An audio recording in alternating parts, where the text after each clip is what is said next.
హైదరాబాద్ శివారు కేంద్రంగా బయటపడిన భారీ డ్రగ్స్ నెట్వర్క్ సంచలనం సృష్టిస్తోంది. ఇక్కడి నుంచే దేశవ్యాప్తంగా డ్రగ్స్ సరఫరా చేస్తున్నట్టు తెలిసింది. చర్లపల్లిలో డ్రగ్స్ డెన్ను గుర్తించారు.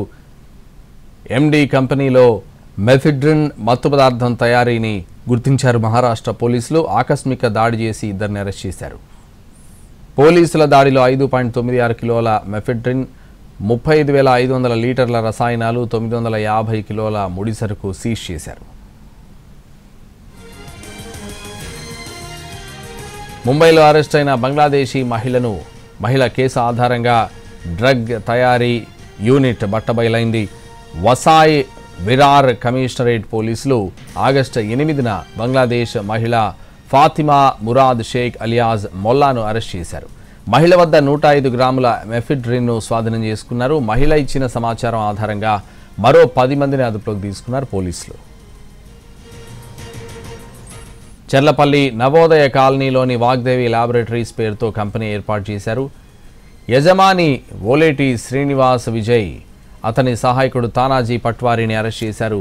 కోర్టు ట్రాన్సిట్ వారెంట్తో నిందితులను ముంబైకి తరలించారు. 4 ఏళ్ల క్రితం లీజుకు తీసుకున్న భవనంలో ఫార్మా ఉత్పత్తుల పేరిట యూనిట్ నడుపుతూ తయారు చేస్తున్నట్లు నిర్ధారించారు.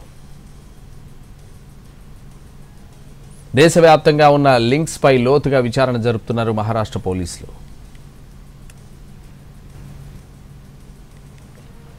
काम चल रहा है प्लीज अभी वो बांग्लादेशी फातिमा का रोल क्या है सर इसमें? अरेस्ट हो चुके हो उसके लीड से यहाँ पे रेड करें पूरे इसका वर्क कितना है ट्रक का पूरे कितने दिन है सर?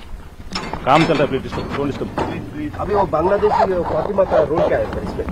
अरेस्ट हो चुके हो उसके लीड से यहाँ पे रेड करें पूरे इसका वर्क कितना है ट्रक का पूरे कितने दिन है सर? काम चल रहा है प्लीज अभी वो बांग्लादेशी फातिमा का रोल क्या है? హైదరాబాద్ శివారు కేంద్రంగా బయటపడిన భారీ డ్రగ్ నెట్వర్క్ సంచలనం సృష్టిస్తోంది.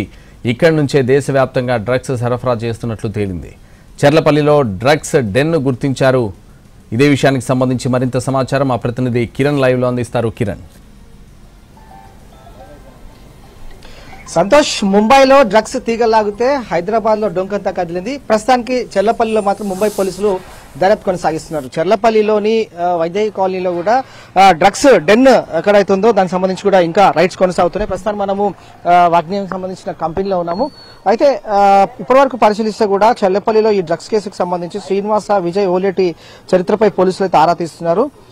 ఇక ఈ అంటే చెర్లపల్లి వాగ్దేవి కంపెనీలో ఇంకా దర్యాప్తు కొనసాగుతుంది కాబట్టి డ్రగ్స్ మెటీరియల్ అనేది సీజ్ చేస్తున్నారు. సో బంగ్లాదేశ్ యువతి ఫాతిమా ఇచ్చిన ఆధారాల బేస్ చేసుకుని చెర్లపల్లిలోని ఈ కంపెనీ ఎక్కడైతుందో ఇందులో ముంబై పోలీసులు అయితే రైడ్ చేస్తా ఉన్నారు.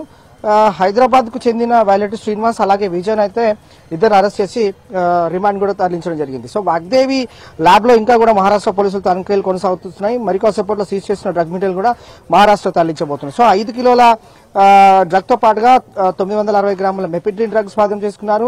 అలాగే బంగ్లాదేశ్ యువతి ఫాతిమా ఇందులో చాలా కీ రోల్ ప్లే చేసింది. ఫాతిమా మురాద్ వద్ద నుంచి కూడా 105 గ్రాముల మెఫిడ్రిన్ డ్రగ్ సీజ్ అయింది. హైదరాబాద్ చెందిన వైలెట్ శ్రీనివాస్ అలాగే విజయ్ చాలా కీలకంగా వివరించారు. దేశవ్యాప్తంగా వీరుకున్న నెట్వర్క్ ఏంటి, అలాగే అంతర్జాతీయ మార్కెట్లో కూడా కొన్ని వందల కోట్లకు సంబంధించిన ఈ డ్రగ్ ఎక్కడైతే ఉందో హైదరాబాద్ చెర్లపల్లి శివారు కేంద్రంగా బట్టబయలు అవడం అనేది కలకం రేపుతోంది. చెర్లపల్లిలో ఇంకా కూడా పోలీసులు సోదాలు కొనసాగిస్తున్నారు. సో ఎండి కంపెనీ మెఫిడ్రిన్ మత్తు పదార్థం అనేది తయారు చేస్తున్నట్టుగా మహారాష్ట్ర పోలీసులు గుర్తించారు. ఆకస్మిక దాడి చేసి ఇద్దరు అరెస్ట్ చేశారు. పోలీసుల దాడిలో 5.96 కిలోల మెఫిడ్రిన్ అలాగే 35,500 లీటర్ల రసాయనాలు, 950 కిలోల ముడి సరుకు కూడా సీజ్ చేశారు. ముంబైలో అరెస్ట్ అయిన బంగ్లాదేశ్ మహిళ కేసు ఆధారంగానే ఈ కేసు వెలుగులోకి వచ్చింది. సో వసాయ్ విరాట్ కమిషనరేట్ సంబంధించి పోలీసులు కూడా 8వ తారీఖున బంగ్లాదేశ్ మహిళను అరెస్ట్ చేశారు. ఆమె ఇచ్చిన క్లూ అనేది చాలా కీలకంగా మారింది. మహిళ వద్ద 105 గ్రాముల మెఫిడ్రిన్ కూడా సీజ్ చేసుకున్నారు. సో చెర్లపల్లిలో నవోదయ కాలనీలో వాగ్దేవి ల్యాబొరేటరీస్ పేరుతో కొంతకాలంగా అంటే 4 సంవత్సరాల నుంచి కూడా ఈ కంపెనీ రన్ అవుతోంది. 4 ఏళ్ల క్రితం లీజుకు తీసుకున్నారు. ఈ భవనంలో ఫార్మా కంపెనీకి సంబంధించిన ఉత్పత్తుల పేరున యూనిట్ నడుపుతూ గుట్టు చప్పుడు కాకుండా మెఫిడ్రిన్ అలాగే LSD సంబంధించిన డ్రగ్స్ కూడా తయారు చేస్తా ఉన్నారు. దేశవ్యాప్తంగా ఉన్న లింక్స్ పై కూడా పోలీసులు లోతుగా దర్యాప్తు కొనసాగిస్తున్నారు. సో ఇప్పుడైతే ప్రస్తుతం ఇంటి స్క్రీన్ పైన మనం ఎక్స్క్లూజివ్ విజువల్ గమనిస్తా ఉన్నాం. ముంబై పోలీసులు కంపెనీలో ఇంకా దీని రైట్స్ అయితే కొనసాగిస్తా ఉన్నారు. చెర్లపల్లి వాగ్దేవి కంపెనీలో ఇంకా దర్యాప్తు కొనసాగుతుంది. డ్రగ్స్ మెటీరియల్ సీజ్ చేసిన తర్వాత ఇక్కడ నుండి ముంబై కూడా తరలించబోతున్నారు. సో వీరికున్న నెట్వర్క్ పైన కూడా పోలీసులు దృష్టి కేంద్రీకరిస్తా ఉన్నారు. ఎందుకంటే అంతర్జాతీయ మార్కెట్ లో ఈ డ్రగ్స్ కి సంబంధించిన వాల్యూ కొన్ని వేల కోట్ల వరకు కూడా ఉంటుంది. కాబట్టి అది ఏ విధంగా వీరు వాగ్దేవి ల్యాబ్స్ నుంచి దేశవ్యాప్తంగా అలాగే అంతర్జాతీయ మార్కెట్ లో వీరికున్న నెట్వర్క్ అయిన దానిపైన కూడా పోలీసులు దర్యాప్తు కొనసాగిస్తున్నారు. ఓవరాల్ గా కూడా 5 కిలోల 960 గ్రాముల మెపిట్రిన్ డ్రగ్ అనేది చాలా హ్యూజ్ క్వాంటిటీలో కూడా సీజ్ అయింది. హైదరాబాద్ చెందిన వ్యాలిటీ శ్రీనివాస్ అలాగే విజయ్ వీరు ఫాతిమాతో ఏ విధమైన డ్రగ్స్ లింక్స్ ఉన్నాయి, అలాగే ఈ ఫాతిమా అనే మహిళ బంగ్లాదేశ్ మహిళ ముంబైకి ఏ విధంగా రావడం జరిగింది, అలాగే ఇక్కడ నుండి ఆమెకున్న నెట్వర్క్ ఏంటి, అనేక కోణాల్లో కూడా పోలీసులు అయితే దర్యాప్తు కొనసాగిస్తున్నారు. మెపిట్రిన్ డ్రగ్ తో పాటుగా కోట్ల రూపాయల విలువ చేసే ముడి సరుకులు కూడా సీజ్ అయ్యాయి. ప్రస్తుతం అయితే ఈ కలకలం రేపింది. పోలీసులు అయితే ఇంకా ముంబై పోలీసులు దర్యాప్తు కొనసాగిస్తున్నారు. ఫాతిమాతో పాటుగా గతంలో 10 మందిని అయితే అదుపులోకి తీసుకోవడం జరిగింది. సో ఫాతిమా ఇచ్చిన ఇన్ఫర్మేషన్ బేస్ చేసుకుని వ్యాలెట్ శ్రీనివాస్, విజయ్ ఇద్దరు కూడా చాలా కీలకంగా వ్యవహరించారు. ఫాతిమాతో డ్రగ్స్ లింక్స్ కు వీరికి సంబంధం ఉంది. సో వీరిని కూడా అదుపులోకి తీసుకొని నిన్న పీటీ వారెంట్ కింద ముంబై కూడా తరలించారు. ప్రస్తుతం అయితే వాగ్దేవికి సంబంధించిన కంపెనీలో అయితే ఇంకా ముంబై పోలీసులు రైడ్స్ కొనసాగిస్తా ఉన్నారు. రసాయనాలకు సంబంధించి కావచ్చు, అలాగే డ్రగ్స్ కి సంబంధించి కూడా సీజ్ చేసిన తర్వాత ఇక్కడ నుండి ముంబై కూడా తరలించబోతా ఉన్నారు. Santosh. Right, thank you Kiran.